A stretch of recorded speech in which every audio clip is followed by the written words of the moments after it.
बहुत बहुत शुक्रिया राना एहसान अफजल साहब, आपने प्रोग्राम में वक्त दिया।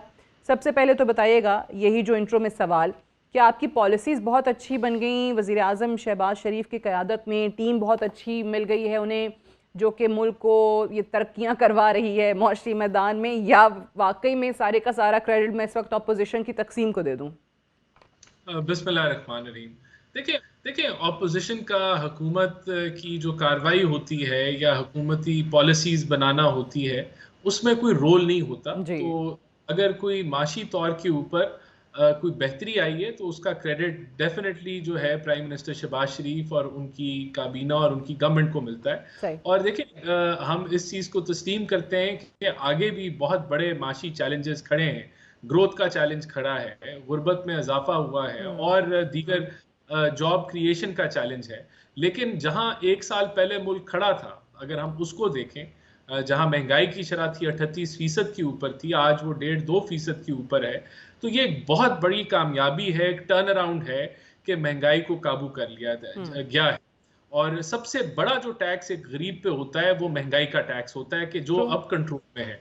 तो इसके अलावा अगर आप देखें कि जो सूद की शरह थी जो 22% काइबर पे थी, आज 12% के ऊपर है। आपकी एक्सपोर्ट्स बढ़ रही हैं, आपके पास रिकॉर्ड रेमिटेंसेज आ रही हैं और फिर आपकी टैक्स कलेक्शन में 25% इजाफा है, इस चीज़ के बावजूद कि महंगाई की शरह में कमी है, वरना वो महंगाई से रिलेटेड। तो मैं समझता हूँ कि जो स्टेबलाइजेशन का अमल था वो हमने अचीव कर लिया। और सबसे बड़ी बात कि हम आईएमएफ के मुआहदे में हैं और आईएमएफ के मुआहदे में होते हुए प्राइम मिनिस्टर शहबाज शरीफ जो है इस काविश में कामयाब हुए कि बिजली का रिलीफ जो है वो उन्होंने कुछ ₹7.5 का आवाम को दिया है।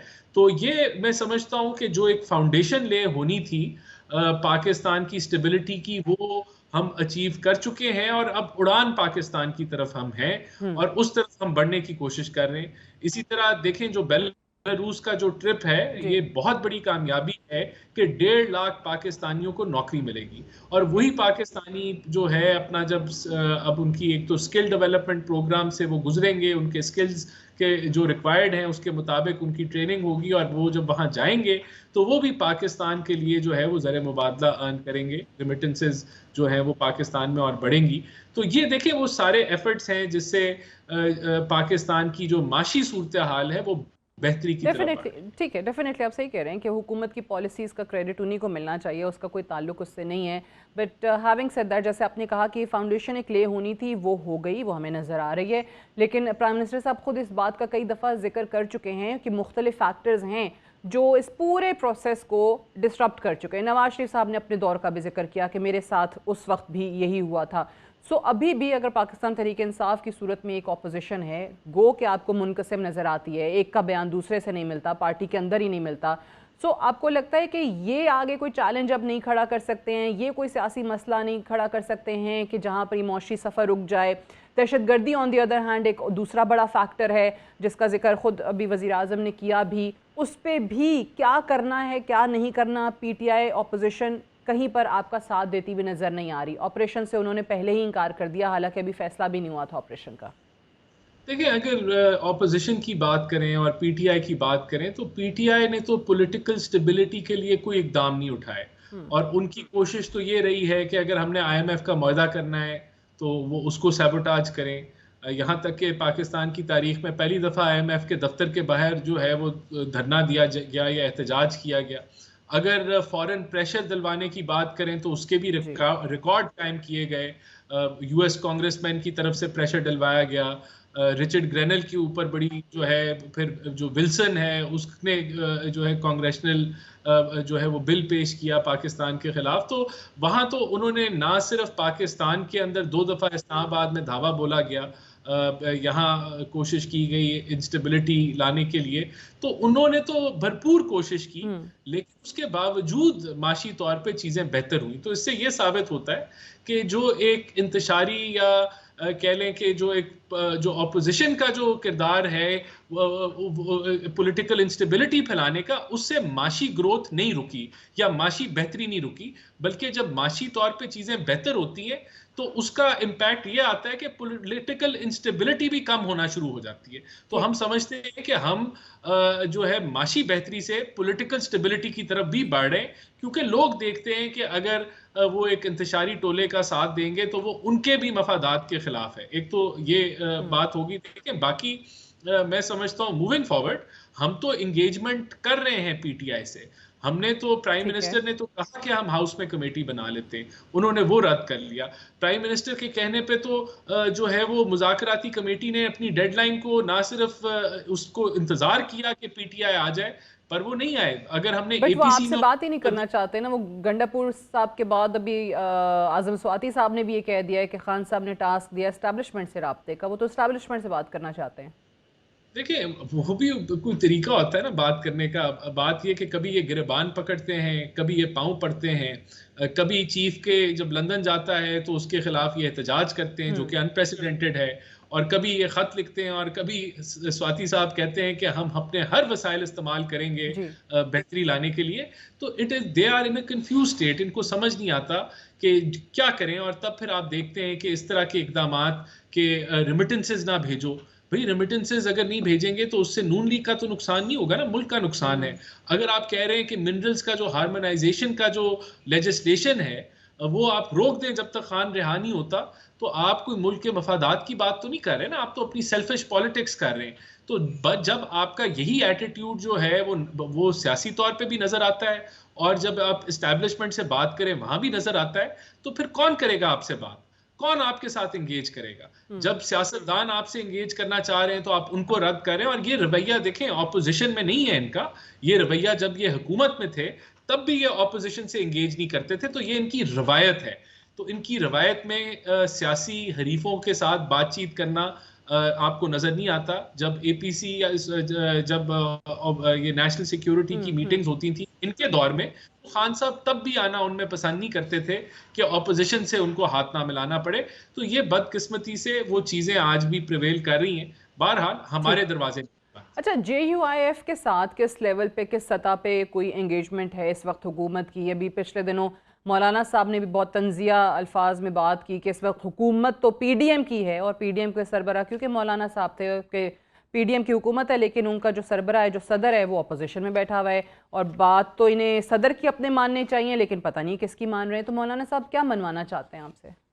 देखिए मौलाना साहब से हमारी इंगेजमेंट है। मियाँ शहबाज शरीफ प्राइम मिनिस्टर जो हैं उनका भी राब्ता उनसे रहता है, और वो तो हम नहीं समझते कि कोई सीरियस कंसर्न्स हैं मौलाना साहब के साथ। ऑपोजिशन का वो किरदार अदा कर रहे हैं ऑपोजिशन लीडर का, तो उसमें वो तनकीद भी करते हैं हुकूमत की, और हम भी कोशिश करते हैं कि अगर कोई ऐसा वैलिड क्रिटिसिज्म है तो हम अपने अंदर लेके आए।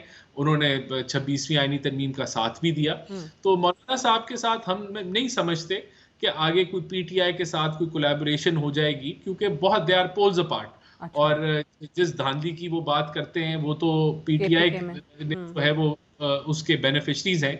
तो बहुत सारे ऐसे इश्यूज हैं, फिर उनकी वही कॉन्स्टिट्यूएंसी है, मुकाबले में उनके साथ पीटीआई है केपीके में। तो बहुत सारे दीगर मामलात हैं जिन पे हम नहीं समझते कि मौलाना साहब, बाकी उनके साथ एंगेजमेंट हमारी जारी है और रहती है। लेकिन एक चीज़ क्रेडिट मौलाना साहब को ज़रूर जाता है कि उनकी सियासत जो है वो पाकिस्तानी मफादात से कभी टकराव पे नहीं गई। ठीक है। अच्छा, एक चीज़ जिस पर मैं ज़रूर बात करना चाहूँगी, क्योंकि इंट्रो में भी जिक्र हुआ, आपने भी जिक्र किया, ये जो वज़ीर आज़म का ये विज़िट है बेलारूस का, इसमें वहाँ पे भी उन्होंने सरमायाकारी के लिए लोगों को आने के लिए कहा है।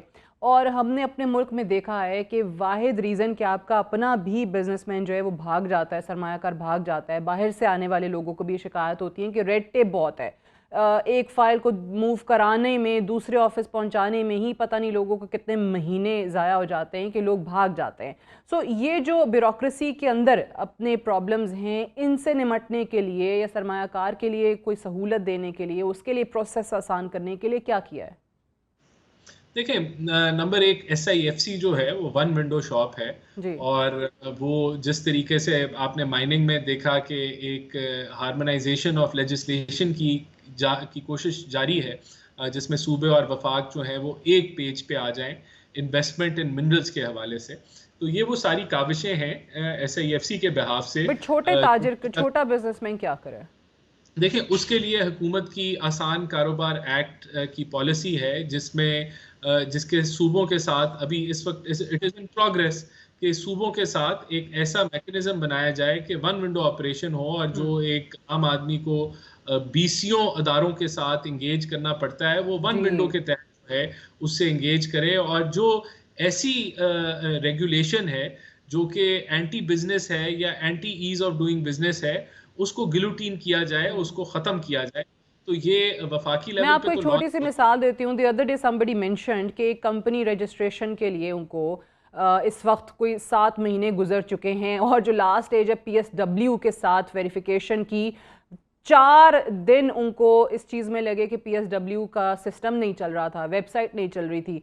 फिर उसके बाद 4 हफ्ते हो गए, यानी 1 महीना हो गया, PSW से उनका बैंक अकाउंट लिंक ही नहीं हो रहा है, ऑटोमेटिक वो पिक ही नहीं कर रहा है।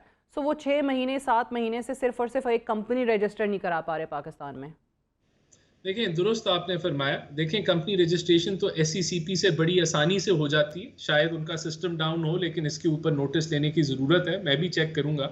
लेकिन कंपनी रजिस्ट्रेशन तो पाकिस्तान में काफ़ी आसान कर दी गई है SECP के, और उसके साथ कोई 14-15 अदारे लिंक्ड हैं जिसमें कंपनी, लेकिन हो सकता है कोई हिच हो, मैं इसको लेकिन आप दुरुस्त फरमा रही हैं। जो डिजिटाइजेशन, जो डिजिटल नेशन पाकिस्तान का जो प्रोजेक्ट है प्राइम मिनिस्टर शहबाज शरीफ का, उसके अंदर इंटीग्रेशन है। और यही है कि वन विंडो ऑपरेशन हो और सारे अदारों से अगर आपने NOC लेना है तो उसी वन विंडो के तहत आपको वो मिल जाए कि एक ही जगह आप अपने डॉक्यूमेंट्स सबमिट कराएं और वो सबके लिए वैलिड हों।